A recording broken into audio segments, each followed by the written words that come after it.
from Honorable Mbui here, because even as we grapple with this, I mean, these are realities. Whether a country meets to pray, these are realities that we must face. What, in your view, is the solid proposal you've had from the leadership of this country at the moment for the 2 weeks they've been in office? And what do you think, as Parliament, you must do to be in a position to rescue Kenyans from the challenges that we face economically? Now, first and foremost, this regime, to me, looks like an individual who follows another one into a swimming pool. And the first one jumps in at the deep end and can swim, and then they jump in afterwards and they can't swim. That's what seems to be happening. I think the regime has started off really on a bad footing. And I'll say, listening to the president lamenting and complaining, like in every public function, really does not inspire confidence. He seems to be continuing to politic. I think what he needs to do now is to deal with these matters in closed-door meetings with strategists that are able to advise on issues economy. Because every time you go to public and you complain and say, the country has borrowed heavily, we are inheriting a dilapidated economy.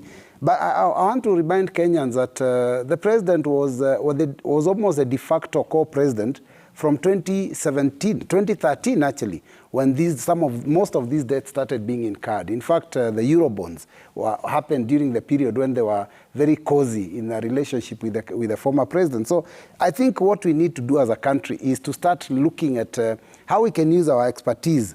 Because we have a lot of financial, experts and economic advisors that can be put together and come up with solutions that can help us.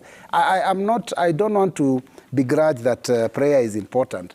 But when you go for meetings, it's good to start with a prayer and then pray for wisdom so that you can be able to provide solutions. You cannot keep saying that we are praying to God so that He can provide miracles for the country. It's important that we, as Kenyans, take time to figure out, when did the rain start beating us? Why is it we incurred these debts? What was the purpose for these debts? How can we be able to mitigate? How can we be able to sort out these problems? So I think it's important that he comes up with a team of strategists, not politicians, because I think the biggest problem is that this regime is surrounded by politicians and people whose only purpose is to give pronouncements that are political in nature. And when I listened to the president talk about savings, I was appalled. And I'll say this, when you keep complaining that Kenyans are saving very little money, you forget that even Kenyans cannot even put food on the table. Many Kenyans can't even put food on the table. And you're complaining that they're not able to save. Now, if you have 100 shillings, are you going to buy food for your children or are you going to save part of it?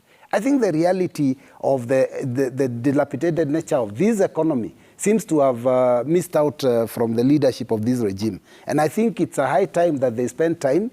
Maybe the political leaders that I'm here with, they can go and advise the regime to call a meeting. You should not listen to politicians. These ones are the polished ones. The ones who surround.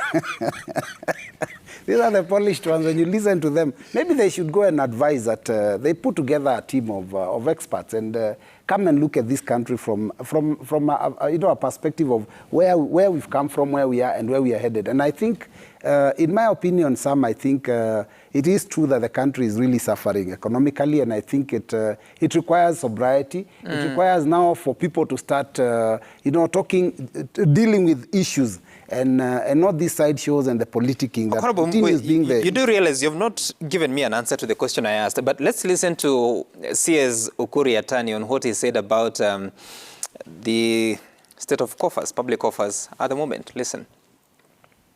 This country, like any other country, we have a budget projections in terms of how much revenue we are going to raise and our own expenditure. And to some extent, sometimes our expenditure outweighs the revenue we generate. And it's not only Kenya, but world over. And for the last 3-4 years, we've never borrowed commercially. When we borrowed from the multilateral window, where the interest rate is in the average of 0.2% and payable over a 30-40-year period. We think that is concessional, that is sustainable.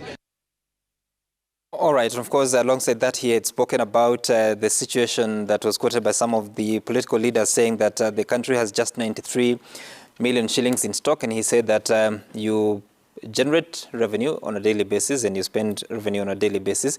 But Honorable Boy, before I get back to your co-panelist, give me a specific proposal that you think President William Ruto must deploy, or even this current term must deploy, whether it's in Parliament or it's at the executive. Sam, I actually gave you a solution. I told you this country is full of experts. And this is a resource that the president can take advantage of.